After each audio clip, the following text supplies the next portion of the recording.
¿verdad? O sea, tiene la forma que ustedes quieran, pero el líquido llena por completo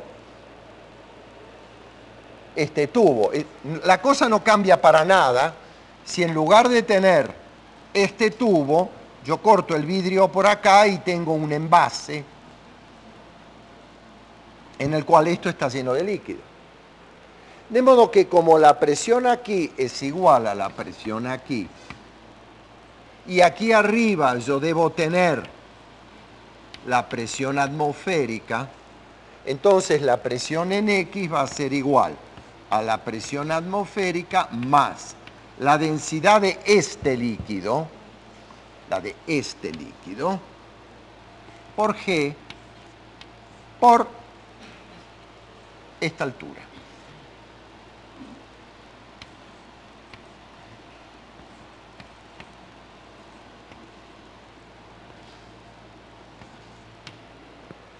La presión en la parte inferior va a ser la presión en la parte superior más la densidad por G por la altura de la columna.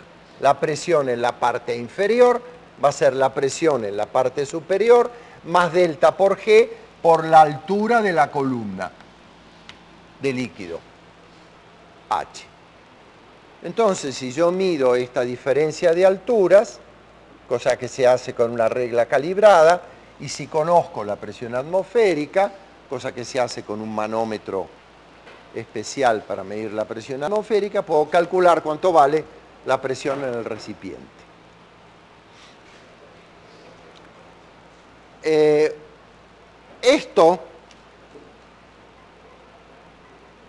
El hecho de que esta presión sea igual a esta presión es válido solo en el caso de que el mismo líquido llene este tubo, y no lo es en el caso que se mezclen líquidos no miscibles. Dime.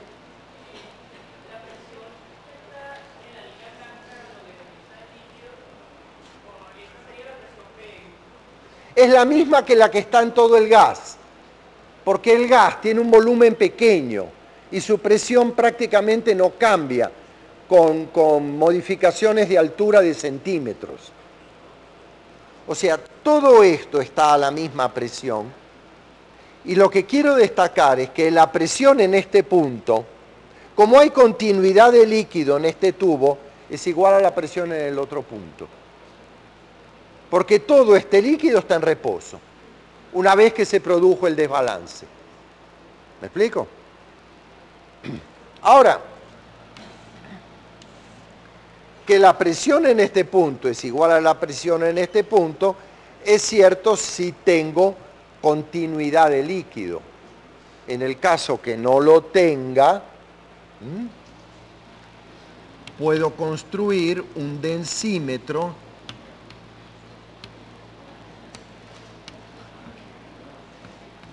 para líquidos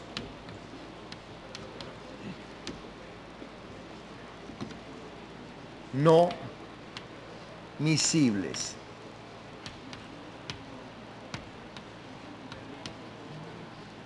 Los líquidos miscibles son los líquidos que se mezclan.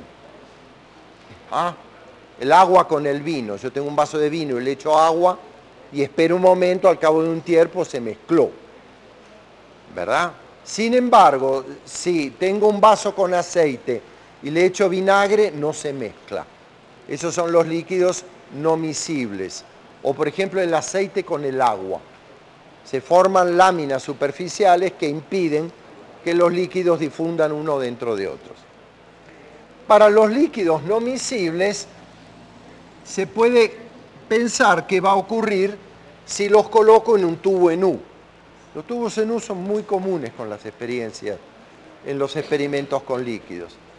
Si coloco un líquido no miscible en un tubo en U, ¿qué va a pasar?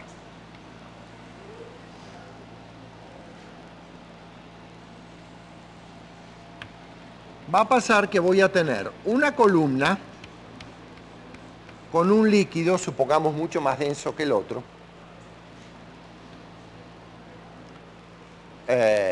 mercurio, por ejemplo. Es un líquido muy, muy denso. 13,6 es la densidad del mercurio. Es 13,6 veces la del agua. Entonces, si coloco ahí mercurio y aquí agua,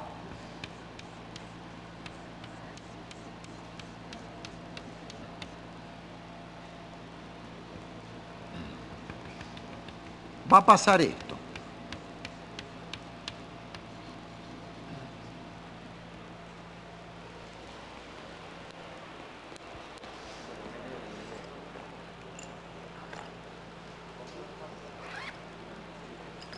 O bien aceite y agua. ¿Va a pasar qué?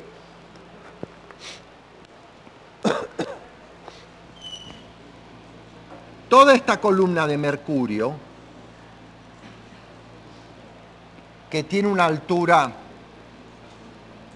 H1,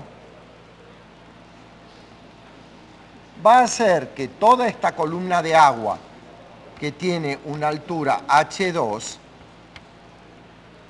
estén en equilibrio de esa forma. Bueno, mi dibujo es...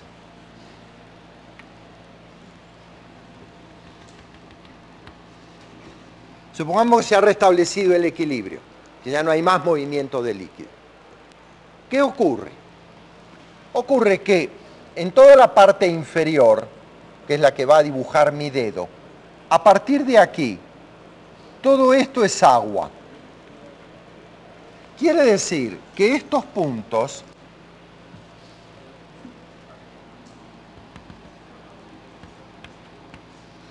quiere decir que este punto A y este punto B tienen que estar a la misma presión. Tienen que estar a la misma presión, puesto que la diferencia de alturas entre ellos es nula. La presión acá, debido a que hay continuidad de agua o del líquido, de este líquido, hace que la presión en A tenga que ser igual a la presión en B.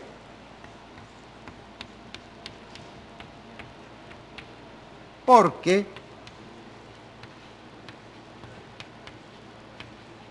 la diferencia de alturas es cero.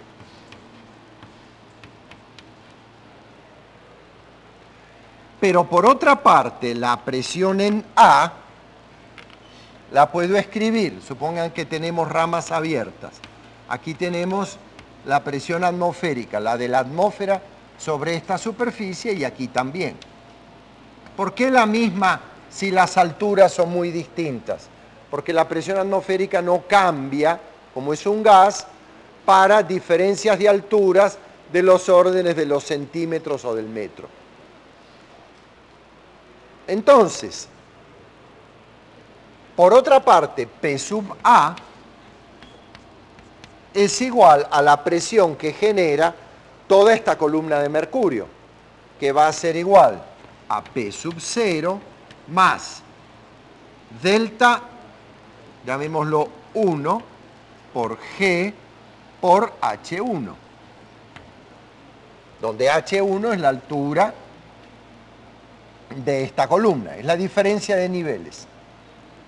Y eso tiene que ser igual a la presión en B, que es P sub 0 más delta 2 por G por H2. ¿Qué es delta 2? Es la densidad de este otro líquido.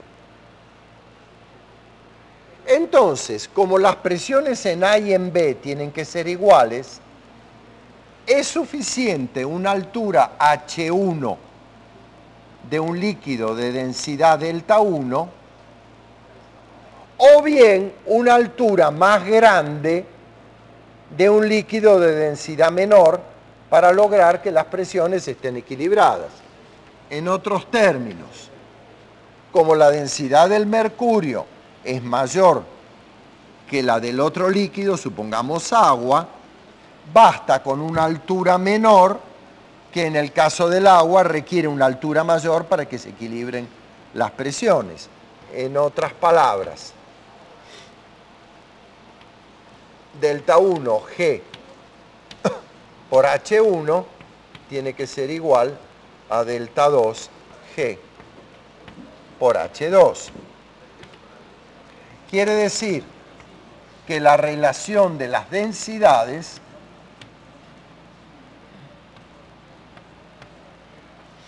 está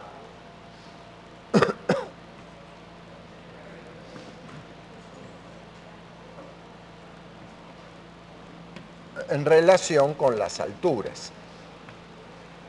Si la densidad del mercurio es mucho mayor que la del agua, la altura, acá es H2. Si la densidad del mercurio es mucho mayor que la del agua, si esto es mucho más grande que 1, entonces el agua necesitará una columna de longitud mucho mayor que la de mercurio para equilibrar las presiones en el mismo nivel. Entonces, esto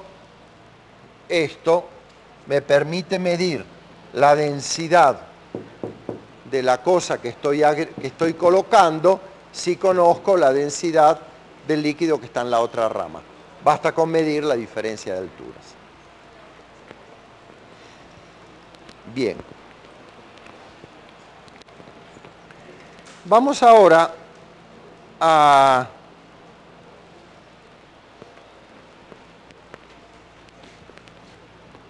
al principio de Pascal y el principio de Arquímedes.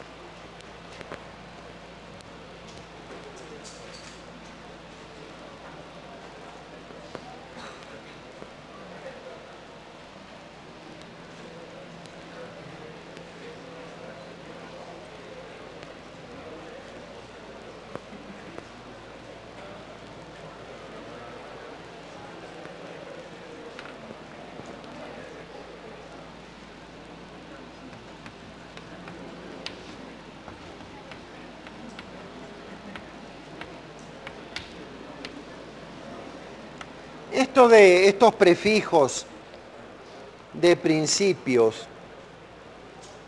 hipótesis, en realidad es una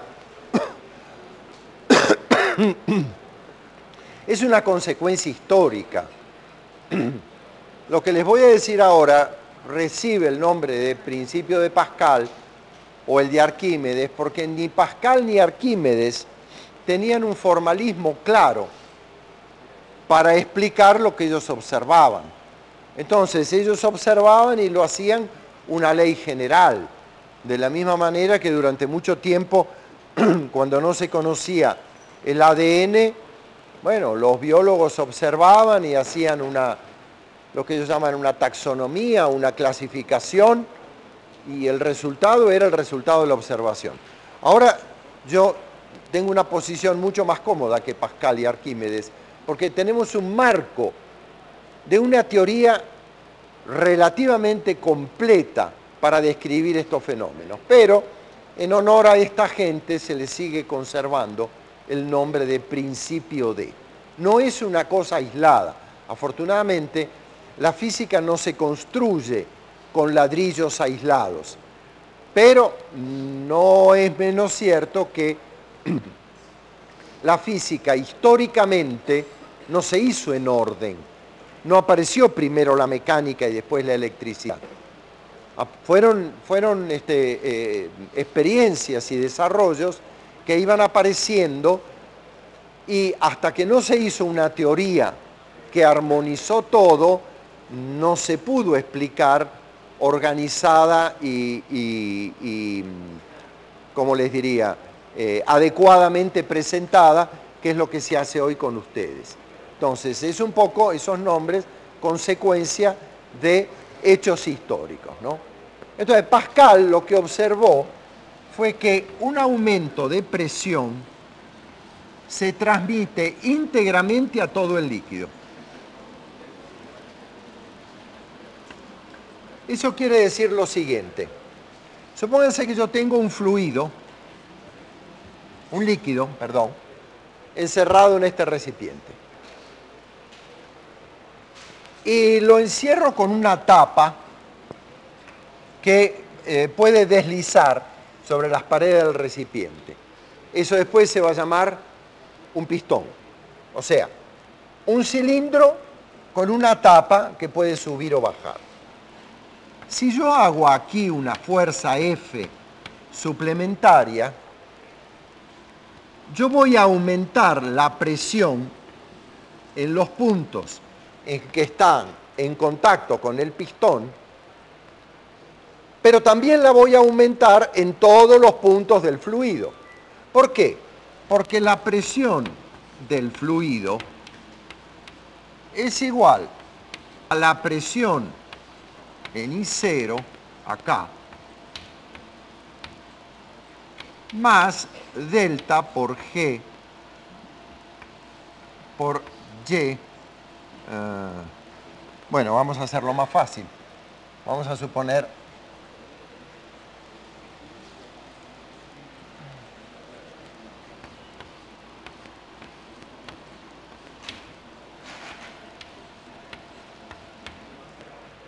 o sea, si esta es la profundidad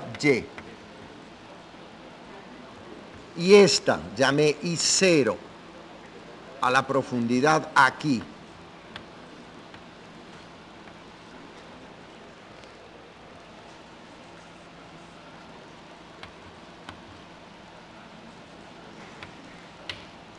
la presión en este punto será la presión inmediatamente debajo del pistón más la densidad por G por la diferencia de profundidades Y menos Y sub 0. Si yo ahora aumento este término, porque hago una fuerza acá y aumento la presión en este punto, debido a este término va a aumentar la presión en Y. Quiere decir que si hago una fuerza en el extremo superior, eso va a aumentar la presión local y ese aumento de la presión local se va a transmitir a todo el líquido. Entonces, el principio de Pascal dice eso, que todo aumento de presión en un nivel de líquido se va a transmitir a todo el seno del líquido. Todo por igual va a aumentar su presión. Eso es propio de un líquido incompresible. En realidad, ese fenómeno no es instantáneo. Si yo hago una cierta fuerza sobre un pistón en la superficie de un líquido, el proceso no es instantáneo. El aumento de presión aquí en el fondo no aparece de manera instantánea, tarda un cierto tiempo. Bueno, el tiempo que tarda está asociado con la velocidad del sonido en ese fluido. O sea, la perturbación, cambio de presión, aparece un tiempo después que depende del tiempo que tarde el sonido en recorrer esta distancia. Digamos, L. Perdón. Las perturbaciones en los fluidos viajan con la velocidad del sonido. Primera observación, principio de Pascal: si en un punto de un fluido se aumenta la presión, ese aumento de presión se transmite íntegramente a las otras partes del fluido. O sea, no existe la posibilidad de que un recinto de fluido se quede más presionado que el resto. Ese aumento de presión se va a transmitir por completo. Y por último, tenemos el famoso principio de Arquímedes.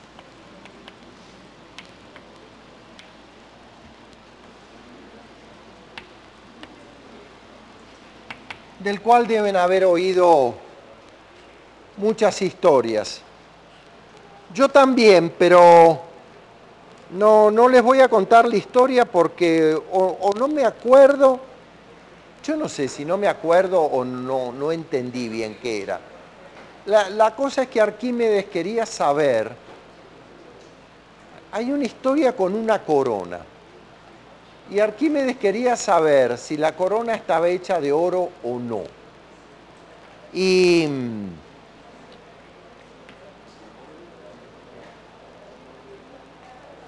yo creo creo que la pesó 2 veces. La pesó y después la pesó en agua, sumergida en agua. Y creo que de acuerdo a eso, después vamos a hacer la cuenta, a ver si reconstruimos la experiencia de Arquímedes. Se dio cuenta si estaba hecha de oro o no. Claro, en realidad lo que hizo fue un densímetro, ahora estoy pensando. Una cosa para medir la densidad. La densidad del oro es muy alta. Bueno, pero en todo caso, el principio de Arquímedes, que es importantísimo, porque tiene que ver con la flotación.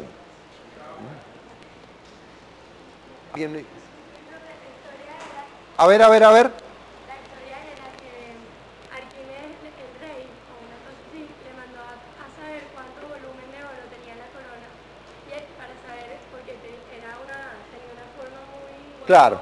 Y entonces la metió en agua para ver qué volumen tenía, y con la diferencia pudo saber, con la diferencia al principio. Ah, pero es muy fácil entonces. ¿Escucharon lo que dice acá? ¿Cómo es tu nombre?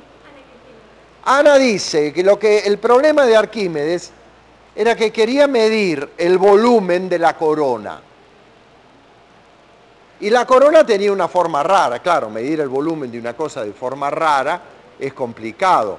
Si es un cubo, bueno, uno mide las 3 aristas y calcula el volumen, pero de una forma complicada no se sabe. Entonces él lo que hizo fue sumergirla en un líquido, el líquido se desplazó, él pudo medir cuánto líquido había desplazado la corona y entonces calculó el volumen de la corona. Yo creo, Ana Cristina, yo creo que no es eso. No, yo creo que es bastante más elaborado que lo que te contaron. Yo creo que lo que quería saber Arquímedes era la densidad de la corona, que debía ser una aleación de oro con otra cosa. El oro casi nunca es puro, porque el oro se deforma con facilidad. Entonces las joyas nunca son de oro puro, por completo. Entonces le meten una aleación. Y ahí, bueno, puede venir el truco, ¿no? Cuánto oro tiene. Recuerden que el oro era la moneda. Hoy es el barril, pero antes bueno, sigue siendo todavía el oro. El oro era la moneda. Entonces importaba saber cuánto oro tenía una cosa. Yo, mira, me voy a fijar, lo vamos a googlear, como se dice hoy en día, y vamos a saber cuál era si es que se sabe. Bueno, el principio de Arquímedes es importante por lo siguiente, requiere toda una abstracción. Supónganse que esto es un fluido. Vamos a empezar con un líquido. Y acá yo estoy dibujando una forma rara, con lo cual quiero decir cualquier forma. Cuando yo dibujo una cosa así rara, quiero decir cualquiera, no que es una esfera, un cubo, un cilindro. Entonces yo digo, bueno, vamos a ver. Si yo fuera capaz de este saco sacar el agua que tiene dentro, o el líquido que tiene dentro, me quedaría una cosa vacía. Sobre esa cosa actúan fuerzas. Sí, claro, actúa la suma de todas las presiones multiplicadas por el área local. ¿Verdad? Porque el fluido hace fuerzas sobre ese contorno.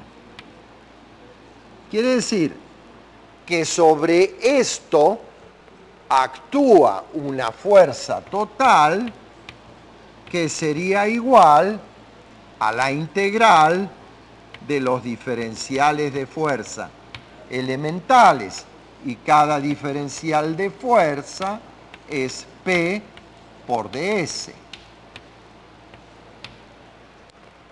Quiere decir que si yo sumo todas las fuercitas producto de las presiones sobre esta superficie, me va a dar la fuerza total que actúa sobre esta forma. Vamos a suponer que esa forma, yo ahora la reemplazo por un cuerpo de esa forma. sea que yo lo que hago es meter en el líquido un cuerpo que tiene esa forma. ¿Cuál es la fuerza total que actúa sobre ese cuerpo de esa forma rara? Bueno, esta.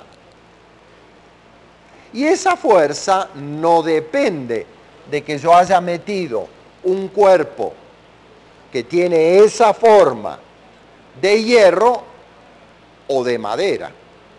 Fíjense bien porque acá está la clave del argumento. La fuerza que va a hacer el líquido circundante sobre esa superficie no dependen de lo que hay adentro. Adentro yo puedo tener madera, puedo tener hierro, puedo tener plomo. El líquido no se entera de qué está hecho. De lo que se entera es de cuál es su volumen. Más aún, si yo ahora lo que hago es llenar esto de líquido, el sistema se va a mantener en equilibrio. Quiere decir que esta fuerza total, ¿a qué tiene que ser igual? Al peso de esta masa de líquido. ¿Por qué?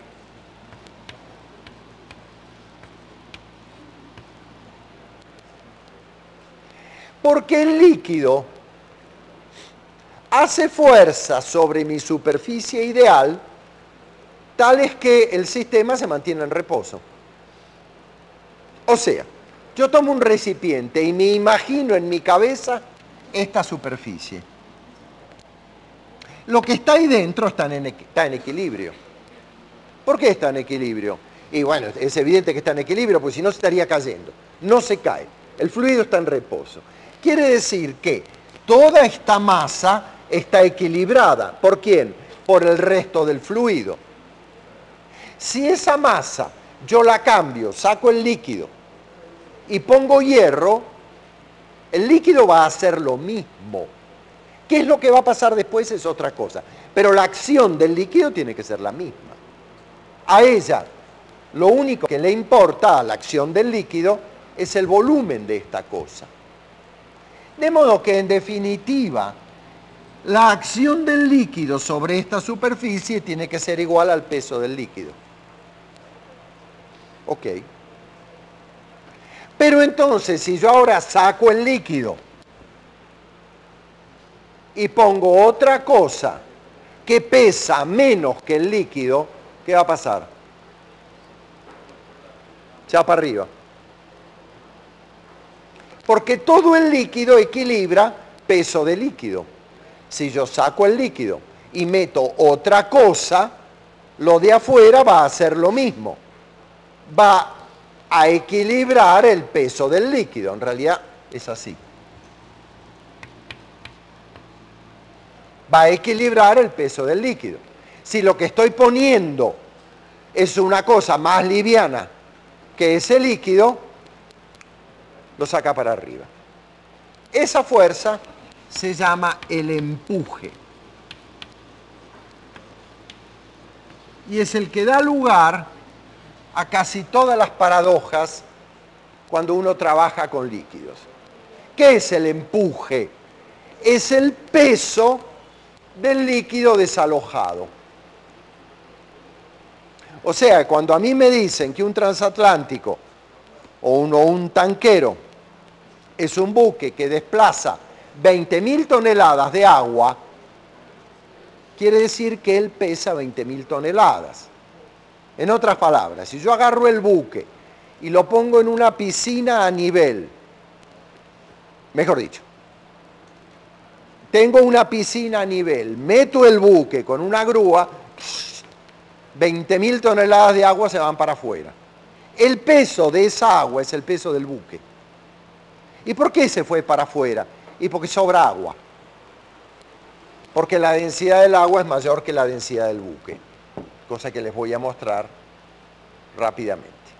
Entonces, el principio de Arquímedes dice, todo cuerpo sumergido recibe un empuje de abajo hacia arriba igual al peso del líquido desalojado. Entonces esto lo vamos a escribir así. Si yo tengo acá un cuerpo sumergido, sobre este cuerpo actúa su peso